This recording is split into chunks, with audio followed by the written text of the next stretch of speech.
চট্টগ্রাম তথা এই অঞ্চলের আলোচিত শীর্ষ সন্ত্রাসী মোবারক হোসেন ইমন ওরফে ডেভিড ইমন সহ যে 5 জনকে গ্রেপ্তার করা হয়েছে এবং তাদের দেখানো মতে বা তাদের কাছ থেকে একটি বিদেশি পিস্তল, 2টি এলজি সহ অন্যান্য দেশীয় অস্ত্র উদ্ধার করা হয়েছে। এই সংক্রান্তে আমাদের আজকে প্রেস ব্রিফিংয়ে আমরা উপস্থিত হয়েছি। ডেভিড ইমন বা সন্ত্রাসী ইমন, এই যে তাকে যে ধরা হলো, তো এই ধরার পিছনে আসলে অনেক কাহিনী আছে। যে জাস্ট ছোট করে 1 মিনিট আমি একটু বলি যে তারা কিন্তু অত্যন্ত ধুরন্ধর এবং খুবই চালাক, এবং তারা কিন্তু কোনো নেটওয়ার্কের বাইরে থাকে। বলা যায় যে তারা ওইরকম সিম ইউজ করে না, সব বিদেশি নাম্বারগুলো ব্যবহার করে, অ্যাপসের মাধ্যমে তারা কথা বলে। এইটার ভিতরে ঢুকে কাজ করা এত সহজসাধ্য বা একদিনের বিষয় বা 2 দিনের বিষয় না, এটা অনেক দীর্ঘদিনের বিষয়।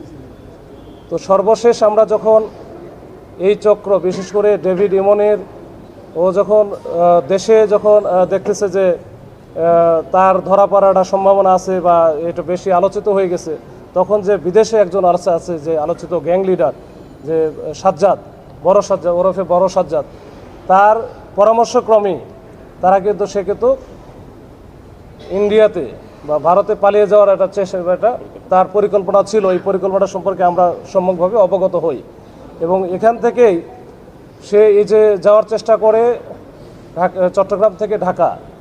এই যে চট্টগ্রাম থেকে ঢাকা যাওয়ার পথেও কিন্তু আমরা ওই দাউদকান্দি যে এলাকাটা, ওইখানে আমাদের কুমিল্লা জেলার যে পুলিশ আছে, এসপি স্যারের সহযোগিতা ওখানেও আমরা চেষ্টা করেছিলাম, কিন্তু পরবর্তীতে ওখানে আমরা সফল হতে পারি না। এরপরে ঢাকাতে ঢুকে যাই, তার ওখানে গিয়ে কিন্তু গাড়ি বদল করে, তার ইভেন তাদের যে ড্রাইভার পর্যন্ত চেঞ্জ করে ফেলে।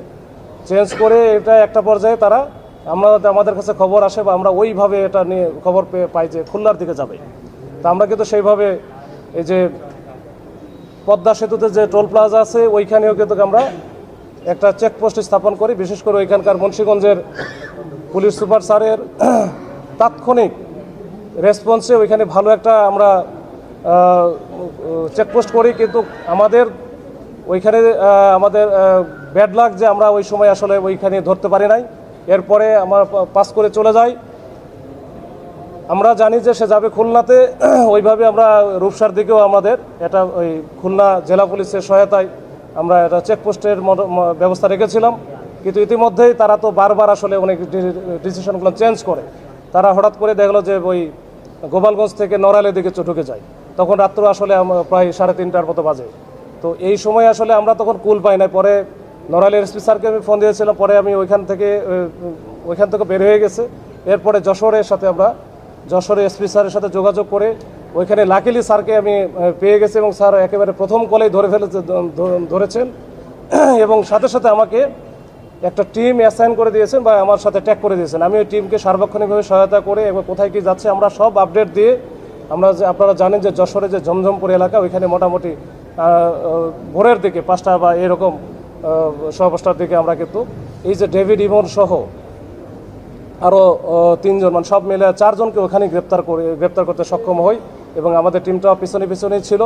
তো ওখানে গিয়ে আমরা পরবর্তীতে শনাক্ত করতে পারি যে ডেভিড ইমন সহ আরও যে 3 জন আছে, সবাই আসলে তারা ক্লোজ অ্যাসোসিয়েটস এবং এরা কিন্তু একেবারে ওই যে শুটার বলা যায়। বিভিন্ন জায়গায় সন্ত্রাসী কার্যক্রম থেকে শুরু করে চাঁদাবাজি সকল কার্যক্রমে তারা ওস্তাদ।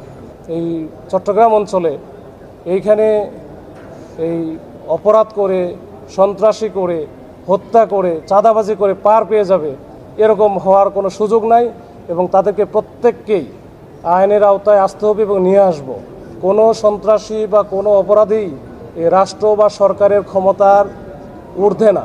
তারা রাষ্ট্র বা সরকারের ক্ষমতার অবশ্যই একেবারে নিয়ন্ত্রণে। তো আমরা এটা নিয়ে কাজ করে যাচ্ছি। মাননীয় প্রধানমন্ত্রী থেকে শুরু করে মাননীয় প্রধানমন্ত্রীর যে সন্ত্রাসের ব্যাপারে যে জিরো টলারেন্স, ওইটা কিন্তু আমরা বাস্তবে প্রয়োগ করতে চাই এবং এইটা যেই হোক, এই সন্ত্রাসীরা, আমি জানি যে এই সন্ত্রাসীদের যে নেটওয়ার্ক, শক্ত একটা নেটওয়ার্ক ছিল একবার বিদেশ থেকে যেটা পরিচালিত হচ্ছিল, বড় সাজ্জাদ বাহিনী থেকে শুরু করে, এই যে তাদের যে এটা আমরা আস্তে আস্তে কাজ করছি। এটা অনেকাংশেই আপনারা দেখেছেন যে এটা আমরা ভেঙে ফেলেছি, তবে এখনও পর্যন্ত তারা আছে। এটা পরবর্তীতে তাদের যারা আছে এখানে এই সংঘবদ্ধ চক্রের মূল হোতাগুলো এখনও আছে, তাদের ব্যাপারে আমাদের একই নীতি এবং এটা কিন্তু এটা চলতে থাকবে এবং নিরলসভাবে আমরা এটা লেগে আছি এবং কাজ করে যাব।